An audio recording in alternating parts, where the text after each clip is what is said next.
Well, if you spotted a tipped over school bus in the parking lot of Cashman Field, don't worry. It was not an emergency. Las Vegas Fire and Rescue conducted a drill.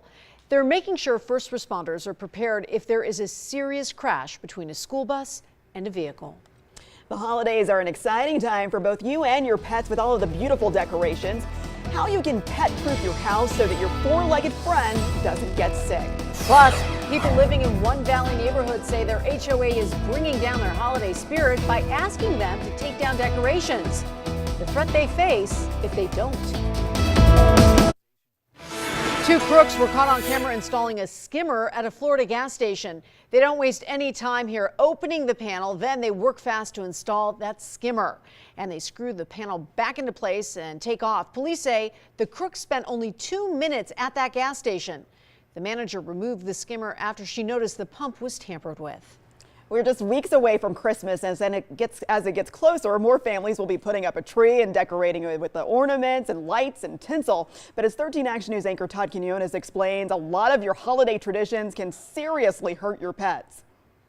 For nearly 4 decades, I've worked every Christmas for 36 years. Dr. Kevin Fitzgerald has spent his time in an animal hospital waiting to take care of the next pet that comes in with its owner. Things that I've seen in 36 years and see repeatedly. While the holidays can be exciting for us, they're exciting to our pets too. Dr. Fitzgerald says holiday plants like poinsettias and pine tree needles can cause your pet discomfort if they eat them. The milky sap is irritating and can cause some GI upset, but really not too poisonous. And be careful with tinsel as well. Cats love that stuff, but if ingested, it can be harmful. Dr. Fitzgerald says he's had a few dogs die in the past from eating unsweetened baking chocolate, and he says keep the cookie dough away from your animals. If they eat enough of that, it ferments in the stomach and can start to expand. And, it can be very discomforting and sometimes even surgery. And puppies that are running around your home, well, they'll go after anything. So a little bit of common sense goes a long way.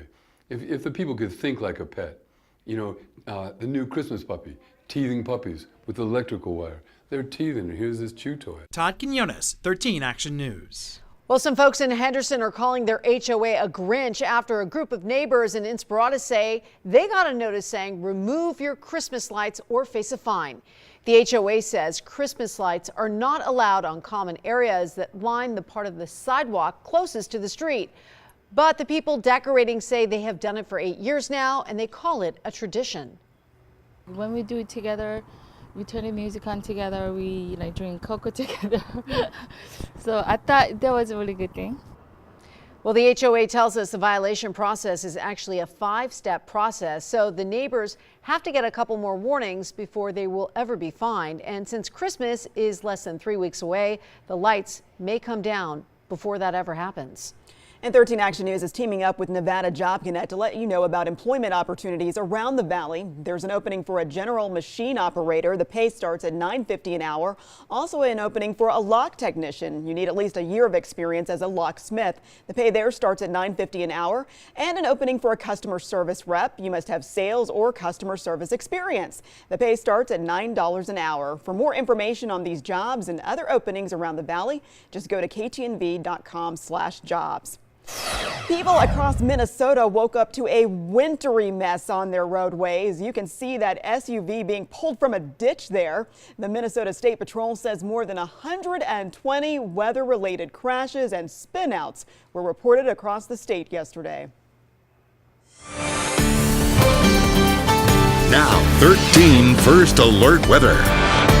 And your first alert is going to be great video. I mean, it looks good when it snows on the ground, not having to drive through it, although that's for sure. But for us, it's all about tonight's temperatures being much colder than this morning's. And this morning's were cold enough. And if you went out and about, you got that wind chill going, oh yeah, that was enough. But here's what you saw this morning. Notice we're not looking at that freezing number, that all elusive freezing number, certainly the first freeze warnings of the season, but with the wind staying up, stirring up that colder air at the surface, we managed to stay above, and the wind stuck around for today. But for tonight, it looks like it's dying off just enough. So our temperatures tonight will be actually chillier than this morning, but we're still not calling for a lot of freezing numbers out there for tonight. If If anything, we're right on track with really where we were last night. So look at this, 45 in Henderson. This is how it feels right now, but these temperatures are probably the exact same as the ambient air temperature because it has to get below 50 before we can register that wind chill, but other areas are already feeling like the 40s. So if you're going out tonight, just obviously plan on bundling up because that wind will be enough to take that heat away from your body. But look at those temperatures